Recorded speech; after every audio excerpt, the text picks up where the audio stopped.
nascidos, no mundo, de más relações anteriores, de prejuízos causados por certas famílias ou indivíduos, que por esse motivo se tornam vítimas da perniciosa influência desses desencarnados. Assim, no plano geral de evolução, a própria liberdade do mal, o exercício das paixões inferiores atraindo, com a produção desses fenômenos, a atenção pública para o mundo ignorado, concorrem para a instrução e o progresso de todos.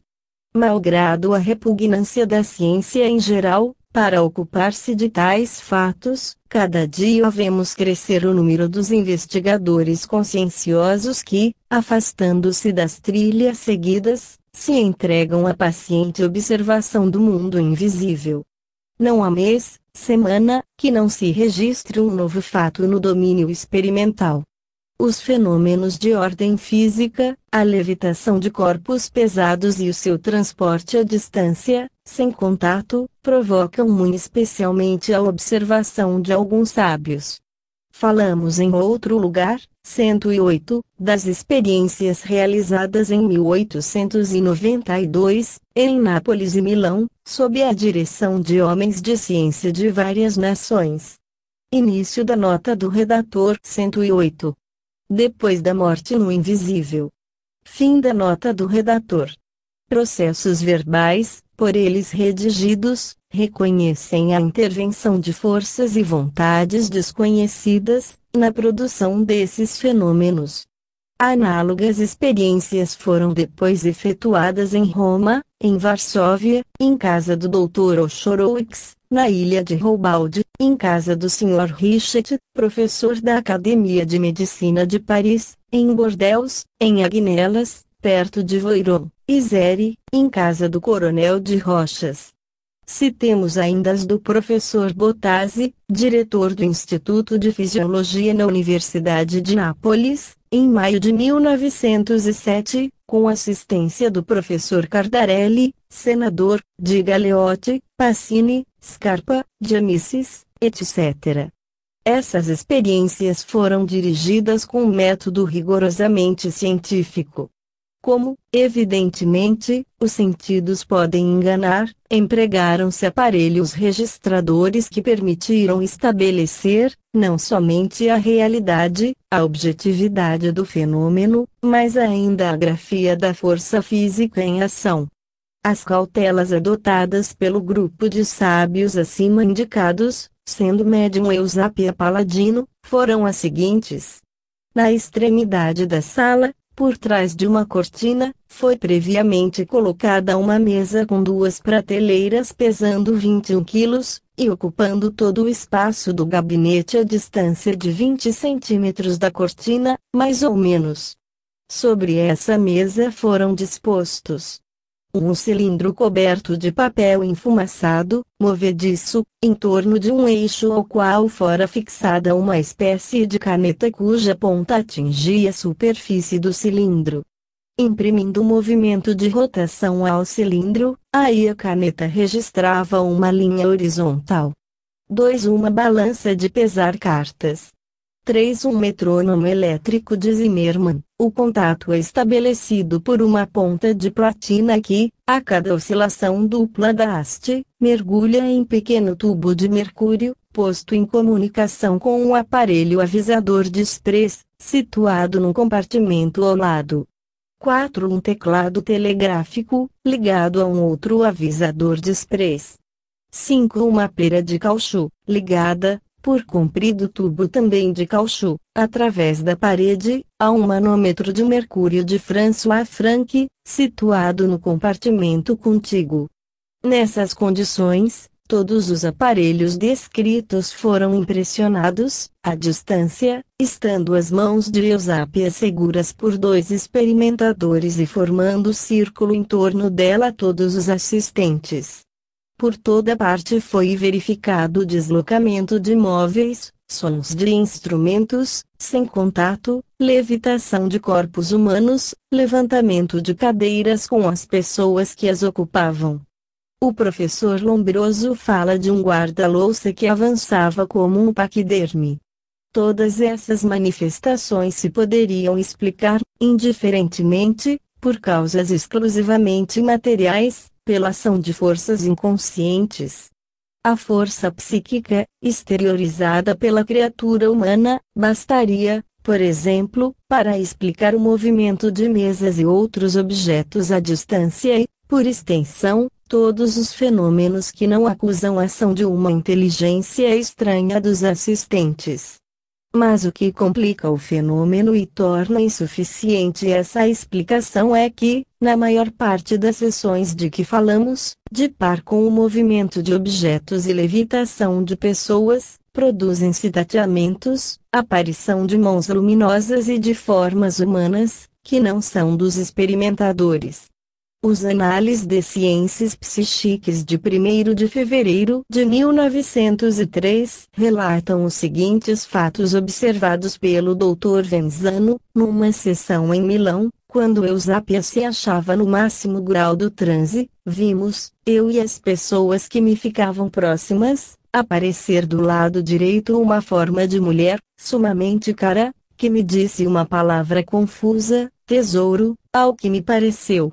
Ao centro achava-se Eusápia adormecida, ao pé de mim, e por cima a cortina se entumeceu diversas vezes. Ao mesmo tempo, à esquerda, a mesa movia-se no gabinete. Um pequeno objeto era de lá transportado para a mesa do centro. Em Genova, o Dr. Imoda observou que, enquanto o fantasma tirava da mão do Sr. Becker uma pena e lhe a restituía, outro fantasma se inclinava sobre Imoda. Outra feita, diz o narrador, ao mesmo tempo em que eu era acariciado por um fantasma, a princesa Ruspoli sentia que uma mão lhe tocava a cabeça e Moda sentia, a seu turno, que outra mão lhe apertava a sua, com força. Ora, como explicar que a força física de um médium operasse ao mesmo tempo em 3 direções e com 3 diferentes objetivos? É possível concentrar a atenção assaz fortemente para obter fenômenos plásticos em 3 diversas direções. Algumas vezes áreas têm sido executadas em pianos fechados, vozes e cantos se fazem ouvir e, como em Roma, nas experiências do Dr. Santiangelo, penetrantes melodias, que nada têm de terrestres, mergulham os assistentes num enlevo que quase toca ao êxtase. Todos esses fenômenos têm sido obtidos com a presença de médiuns célebres, entre outros, G.C. Stafford e Eusápia Palladino. Agora, algumas explicações sobre a natureza e o verdadeiro papel da mediunidade, nos parecem indispensáveis. Nossos sentidos, dissemo-lo acima, não nos permitem conhecer mais que restrito setor do universo. Entretanto, o círculo dos nossos conhecimentos pouco a pouco se ampliou e crescerá ainda, à proporção que se aperfeiçoarem os nossos sentidos. Bastar-nos-ia possuir mais um sentido, uma nova faculdade psíquica, para ver descerrarem-se ante nós alguns domínios ignorados da vida, para ver ostentarem-se ao nosso alcance as maravilhas do mundo invisível. Ora, esses novos sentidos, essas faculdades que no futuro serão propriedade de todos, já o são de certas pessoas, em diferentes graus. São essas pessoas que designamos sob o nome de médiuns. É preciso, além disso, notar que em todos os tempos existiram indivíduos dotados de faculdades especiais, que lhes permitiam comunicar com o invisível. A história, os livros sagrados de todos os povos, deles fazem menção quase a cada página. Os videntes da Gália, os oráculos e pitonisas da Grécia, as sibilas do mundo pagão, os grandes e pequenos profetas da Judéia, outra coisa não eram senão os médiuns de nossos dias. As potências superiores sempre se utilizaram desses intermediários para fazer ouvir seus ensinos, suas exortações à humanidade. Só os nomes mudam, os fatos permanecem os mesmos, com a única diferença de que esses fatos se produzem em maior número, sob mais variadas formas, quando chega para a humanidade a hora de começar um ciclo, uma nova ascensão para essas culminâncias do pensamento, que são o objetivo da sua trajetória. Convém acrescentar que os espíritos elevados não são os únicos a se manifestar, espíritos de todas as categorias gostam de entrar em relação com os homens, desde que encontrem para isso os meios. Daí, a necessidade de distinguir, nas comunicações, o que procede de cima e o que vem de baixo, o que emana dos espíritos de luz e o que provém dos atrasados. Há espíritos de todos os caracteres e de todas as elevações, há mesmo, ao redor de nós, muito maior número de inferiores que de adiantados. São aqueles que produzem os fenômenos físicos, as manifestações estrondosas, tudo, que é de índole vulgar, manifestações todavia úteis, como demonstramos, pois que nos facultam o conhecimento de todo um mundo ignorado ou esquecido. Nesses fenômenos os médiuns desempenham um papel passivo, à semelhança do das pilhas, na eletricidade. São produtores, acumuladores de fluidos e é neles que os espíritos aurem as forças necessárias para atuar sobre a matéria. Encontra-se essa categoria de médiuns um pouco por toda parte, até nos meios pouco esclarecidos. Seu concurso é puramente material, suas aptidões são antes um predicado físico que indício de elevação. Muito diferente é a parte dos médiuns nos fenômenos intelectuais, de todos os mais interessantes e nos quais melhor se revela a personalidade das inteligências invisíveis. É por eles que nos vêm os ensinos, as revelações que fazem do espiritismo não somente um campo de explorações científicas, mas ainda, conforme a expressão de Russell Wallace, um verbo, uma palavra. Passemos em revista alguns desses fenômenos. O da escrita direta deve, em primeiro lugar, atrair nossa atenção. Em certas circunstâncias, vê-se aparecer em folhas de papel cobertas de escrita de origem não humana, 109. Início da nota do redator, 109. Ver no Invisível, capítulo 18. Fim da nota do redator. Nós mesmos assistimos à produção de muitos fatos dessa natureza.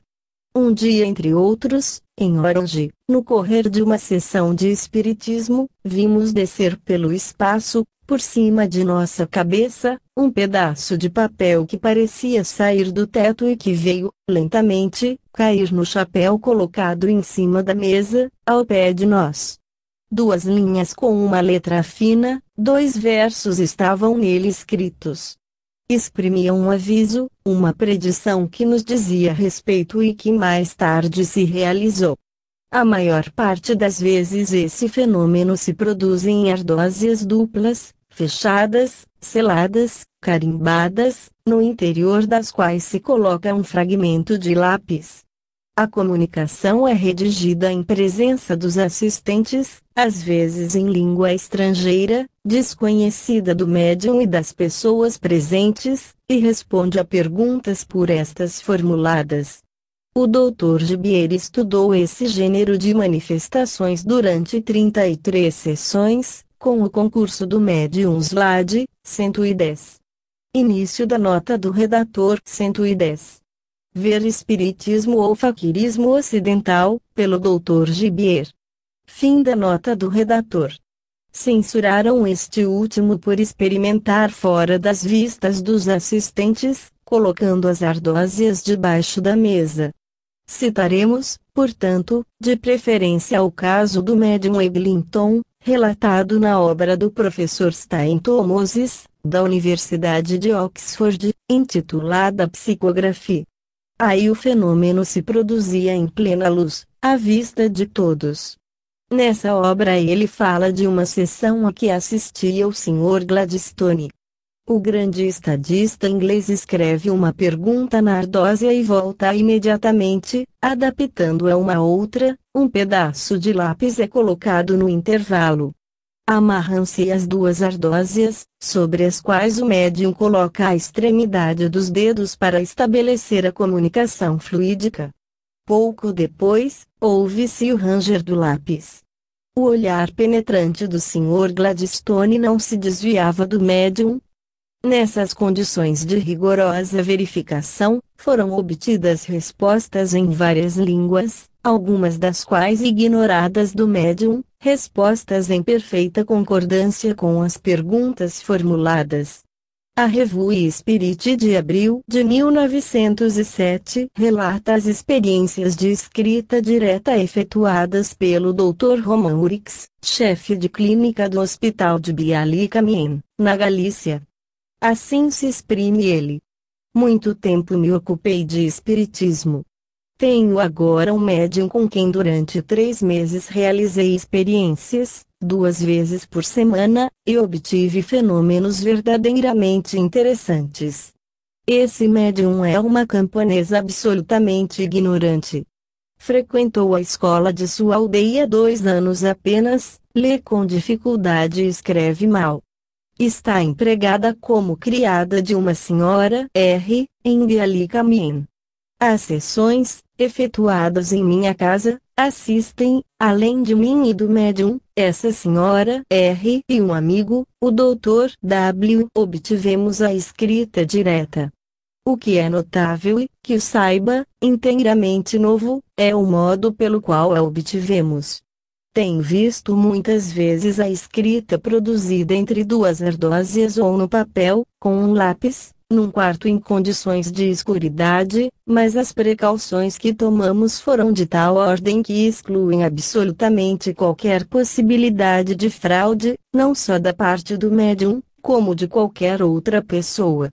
Quis ver sem resquício de dúvida, como se produzia a escrita. Fiz, por conseguinte, construir, com o consentimento da inteligência diretora, o seguinte aparelho. Uma caixinha de madeira, A, B, C, D, munida, em lugar da tábua dianteira B, D, de um saco em forma de funil S, feito de um tecido de seda escura, flexível mas encorpado, de 50 centímetros de comprimento.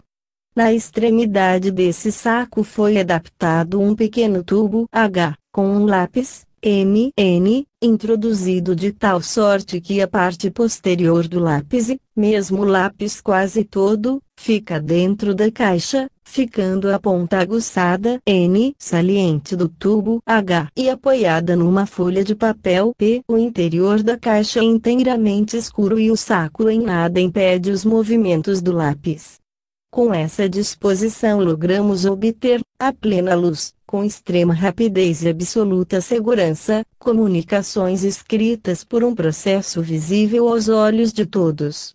O médium coloca as mãos no tampo superior C, D e, ao fim de alguns minutos, começa a escrita, enquanto a parte inferior do saco se entumece, como se mão oculta se houvesse introduzido no interior.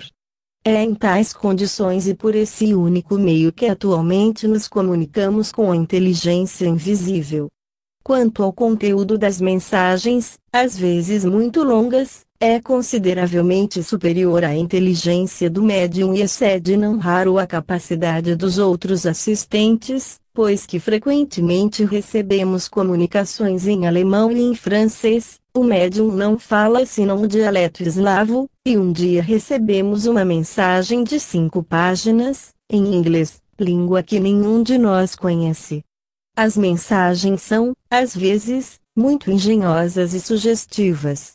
Assim, uma noite, perguntei se os espíritos eram imateriais. Sim, em certo sentido, foi-me respondido. Então, repliquei, estais fora do tempo e do espaço. Não. Como? Um ponto geométrico é também imaterial, pois que não tem dimensões, e entretanto está no espaço. O que acabo de dizer não constitui mais que uma comparação, porque nós outros, espíritos, temos dimensões, mas não como vós. Uma camponesa ignorante, de 14 anos, seria capaz de dar semelhantes respostas? Outro dia, recebemos uma prova de identidade indubitável. Durante a sessão o lápis escreveu, em caracteres inteiramente novos para nós: agradeço-lhe a injeção que me fez, quando estava em meu leito de morte. O senhor me aliviou. Carolina C. Perguntei a quem eram dirigidas essas palavras. Ao senhor, respondeu a inteligência. Quando se deu esse fato e quem sois? Perguntei. O lápis escreveu, no dia 18 de setembro de 1900, no hospital de Lemberg. Nesse ano era eu ainda estudante e trabalhava nesse estabelecimento como auxiliar de clínica. Era tudo de que me recordava a tal respeito. Dias depois da sessão, tive ensejo de ir a Lemberg. Dirigi-me ao hospital e encontrei, no registro de 1900, o nome em questão. Era de uma mulher de 56 anos, doente de câncer do estômago e que lá morrera. Fui então ao escritório dos assentamentos da polícia e perguntei se havia em Lemberg alguém com o nome de C. Informaram-me que havia uma professora com esse nome. Fui nesse mesmo dia procurá-la e como me dissesse ela haver perdido a mãe em 1900, mostrei-lhe a comunicação recebida por escrita direta. Com grande espanto, reconheceu a senhora, imediatamente, a letra e a assinatura de sua falecida mãe, exibindo cartas por esta escritas, que provavam, sem dúvida possível, a identidade da comunicante. Deu-me de bom grado uma dessas cartas. Entretanto, não me lembro de ter dado injeção de morfina em Carolina C. Muito mais comum que o precedente, é o fenômeno da escrita mediúnica. O sensitivo, sob um impulso oculto, traça no papel comunicações, mensagens em cuja redação o seu pensamento e vontade apenas tiveram parte mínima. Essa faculdade apresenta aspectos muito variados. Puramente mecânica em certos médiuns, que ignoram, no momento em que escrevem, a natureza e sentido das comunicações obtidas, a ponto de poderem alguns falar enquanto escrevem, desviar a atenção e trabalhar na escuridade. No maior número é ela semimecânica, neste caso o braço e o cérebro são igualmente influenciados, as palavras surgem ao pensamento do médium no próprio momento em que as traça o lápis. Às vezes, é puramente intuitiva e, por conseguinte, de natureza menos convincente e mais difícil de verificar. As comunicações obtidas por esses diferentes processos apresentam grande variedade de estilo e são de valor muito desigual. Na maior parte, não contêm senão banalidades, mas há também algumas notáveis pela beleza da forma e elevação do pensamento. Damos, a seguir, alguns exemplos, obtidos por diferentes médiuns. A prece. Médium, Sra. F. É chegado o momento de poder a inteligência, suficientemente desenvolvida no homem, compreender a ação, significação e alcance da prece. Certo de ser compreendido, posso, pois, dizer, não mais incredulidade, nem fanatismo, antes a completa segurança da força que Deus concede a todos os seres, quando a ele se eleva o pensamento. Na prece, na lembrança volvida a esse Pai, fonte inexaurível de bondade e caridade, longe de vós essas palavras aprendidas, que os lábios pronunciam num hábito adquirido, mas deixam um frio coração em seus impulsos. Reanimados e atraídos para ele pelo conhecimento da verdade, pela fé profunda e a verdadeira luz, enviai ao Eterno os vossos corações num pensamento de amor, de respeito, de confiança e abandono, em um transporte, enfim, de todo o ser, esse veemente impulso interior, único, a que se pode chamar prece. Desde a aurora, a alma que se eleva, pela prece, ao infinito, experimenta uma como primavera de pensamento que, nas circunstâncias diversas da existência, a conduz ao fim preciso, que lhe é designado. A prece conserva a infância, essa inocência em que sentiza ainda a pureza, reflexo do repouso que a alma fruiu no espaço. Para o adolescente é o freio repressor da impetuosidade, que nele brota como vigoroso fluxo, seiva geratriz, se é seguida, perda certa em caso de desfalecimento, mas resgate, se a alma pode sabe retemperar-se na prece. Depois, na idade em que, na plenitude de sua força e faculdade, o homem sente em si a energia que, muitas vezes, o deve conduzir às grandes coisas, a concentração em que se firma o pensamento, esse grito da consciência que lhe dirige os atos não é ainda a prece. E do fraco, poderoso amparo, não é a prece o consolo, a luz que o auxilia a dirigir-se, como o prisma do farol que indica ao náufrago a praia salvadora. No perigo, mediante estas duas palavras proferidas com fé, meu Deus, envia o homem toda uma prece ao Criador. Esse brado, essa deprecação ao Todo-Poderoso não exprime, como recordação, o instinto do socorro que ele espera receber? O marinheiro exposto aos perigos, a míngua de todo socorro em meio dos elementos desencadeados, formula em sua fé profunda um voto, é prece cuja sinceridade sobe radiosa aquele que o pode salvar. E quando ruge na terra a tempestade, grandes e pequenos tremem ao considerar a própria impotência e, a essa voz poderosa que repercute nas profundezas da terra, oram e confiantes dizem estas palavras: Deus, preserva-nos de todo perigo. Abandono completo, na prece, aquele que, por sua vontade, tudo pode. Quando chega a idade em que nos desaparece a força, em que os anos fazem sentir todo o seu peso, em que a alma ensombrada pelos sofrimentos, pela fraqueza que a invade, se sente incapaz de reagir, quando, finalmente, o ser se vê acabrunhado pela inação, a prece, caudal refrigerante, lhe vem acalmar e fortalecer as derradeiras horas que deve permanecer na terra. Em qualquer idade, quando vos assediam as provas, quando sofre o corpo e, sobretudo, o coração amargurado já não deixa repousar feliz o pensamento no que consola e atrai, a prece, unicamente a prece, reclamam a alma, o pensamento, o coração, a calma que já não possuem.